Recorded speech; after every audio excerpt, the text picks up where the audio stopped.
জামায়াতের আমির ডাক্তার শফিকুর রহমান আজকে বলেছেন, তিনি আশঙ্কা করা হচ্ছে আগামী নির্বাচনে কেউ গাছে কাঁঠাল রেখে গোপে তেল দিচ্ছেন, মাসল আর ব্যাক মানির মাধ্যমে অন্যের ভোট হাইজ্যাক করবেন। আমার প্রশ্ন হচ্ছে, তিনি এই আশঙ্কা কেন করছেন যে জুলাই অভ্যুত্থানের পরও কি মানুষ মাসল আর মানি ব্যাক মানির মাধ্যমে কি ভোট গ্রহণ করতে পারবেন, বা ভোট হ্যাঁ, চুরি করার সুযোগ কি থাকবে গণঅভ্যুত্থানের পর? নিঃসন্দেহে পারবেন। কারণ হচ্ছে যে আওয়ামী লীগ চলে গেছে মানে কি চাঁদাবাজি বন্ধ হয়েছে? আওয়ামী লীগ চলে গেছে মানে কি সন্ত্রাস বন্ধ হয়ে গেছে? আমার এলাকার কথা বলি, আমার এলাকাতে বালুর তারপরে ইটের ভাটার ব্যবসা করে এমন ব্যবসায়ীরা আমাকে বলেছে, ওই যে আপনার ট্রলারে ফিট বালু সমত হিসাব করে, ট্রলারে যখন বালু আসে ওখানে আগে দিতে হইতো আপনার 12 টাকা 14 টাকা, এখন দিতে হয় 18 টাকা 19 টাকা প্রতি যে মেজারমেন্ট আছে বালুর ট্রলারে।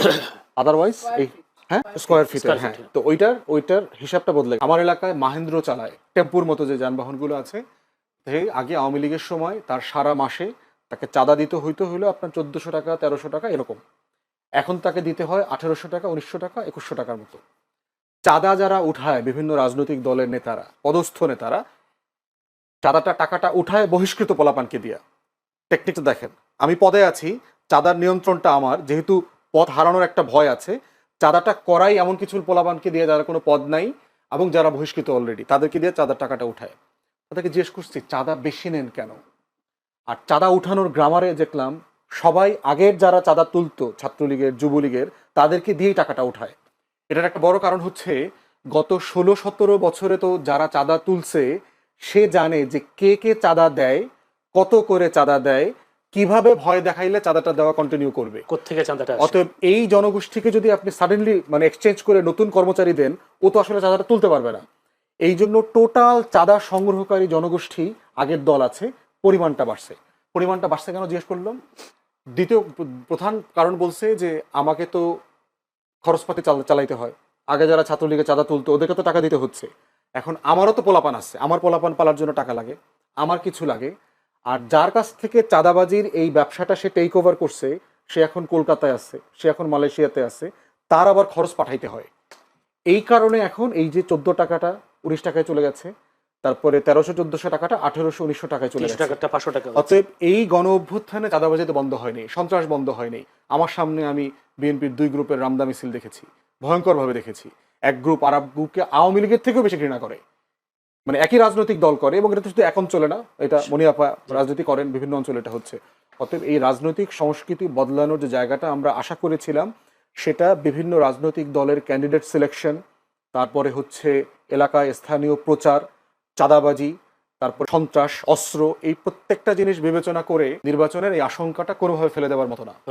তো বলছেন যে প্রধান নির্বাচন কমিশনার বলছেন যে মসৃণ নয়, তারপরও তিনি এগিয়ে যাচ্ছেন। দেখা যাক সেই মসৃণ না হওয়া পথ থেকে তিনি কতটা এগিয়ে নিয়ে যেতে পারেন। আমি একটু নীলোফার চৌধুরী মনির কাছে যেতে চাই। নীলোফার চৌধুরী মনি, আমি জয়ের একটা শেখ হাসিনা পুত্র সজীব ওয়াজেদ জয়ের একটা বক্তব্য আপনাকে কোট করতে চাই। তার দল আওয়ামী লীগের উপর থেকে নিষেধাজ্ঞা প্রত্যাহার করা না হলে সমর্থকরা ফেব্রুয়ারির জাতীয় নির্বাচন প্রতিহত করবে, এবং তিনি হুঁশিয়ারি দিয়ে বলেন প্রতিবাদ সহিংস রূপ নিতে পারে। রয়টার্সকে দেয়া এক মন্তব্য, তিনি এই মন্তব্য করেন, দেয়া মন্তব্যে তিনি বক্তব্যটা দেন।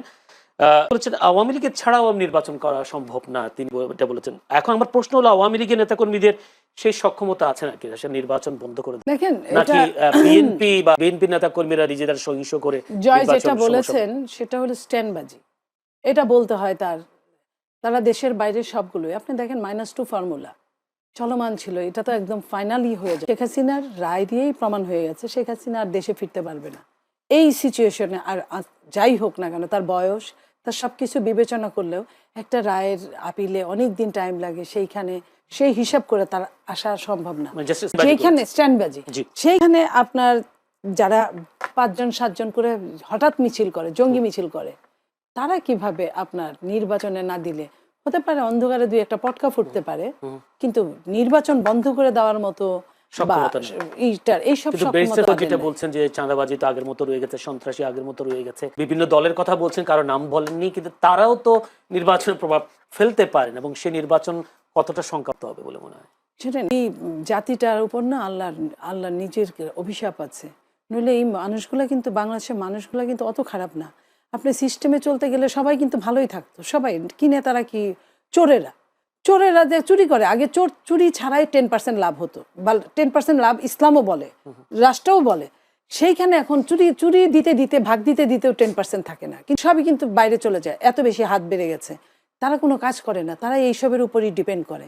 মানে তো চাঁদাবাজির এইসবের কথা বলছেন? হ্যাঁ, চাষটা তো এটা প্রাতিষ্ঠানিক চাঁদাবাজ, চাঁদাবাজের টাকা শুধু চাঁদাবাজের কাছে থাকে না, মানে এই চাঁদা অনেকখানি আওয়ামী চলে লীগের যায়। যারা বাইরে আছে তাদের কাছে যাচ্ছে না? আওয়ামী লীগও পায় অনেক ক্ষেত্রে, আওয়ামী লীগও পাচ্ছে। আওয়ামী লীগ যে কাজগুলো রেখে গিয়েছে, হাজার হাজার কোটি টাকার কাজ, সেই কাজগুলো এখন কে করে? কেউ না কেউ করছে।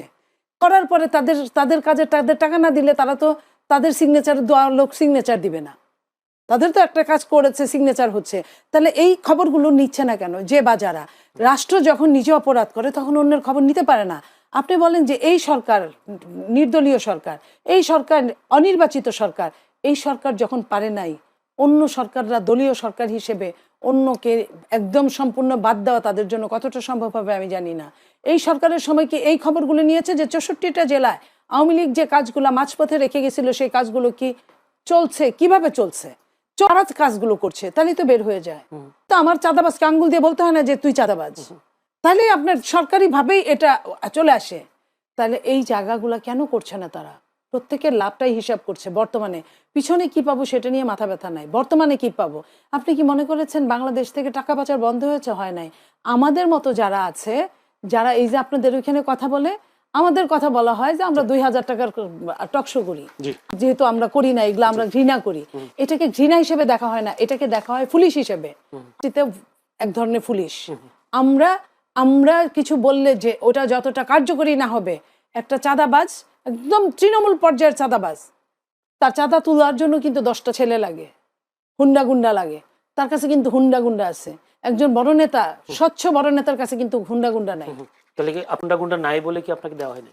একটা কথাই আসছেন, অবশ্যই এগুলো তো অবশ্যই বিবেচ্য বিষয়, এটা তো বলার অপেক্ষা রাখে না। আপনি যতবারই বলবেন উত্তর তো একটাই হবে, আমাকে দেওয়া হয় নাই। দেওয়া হয় নাই এগুলো কেন? এগুলো আপনি সুন্দর করে বিছিয়ে, যে কোনো মানুষ, যে কোনো সচেতন মানুষ, আমি আবারও বলছি, এটা আমার ব্যর্থতা না, এটা এই জাতির ব্যর্থতা, এই রাষ্ট্রের ব্যর্থতা, এই দলগুলোর ব্যর্থতা।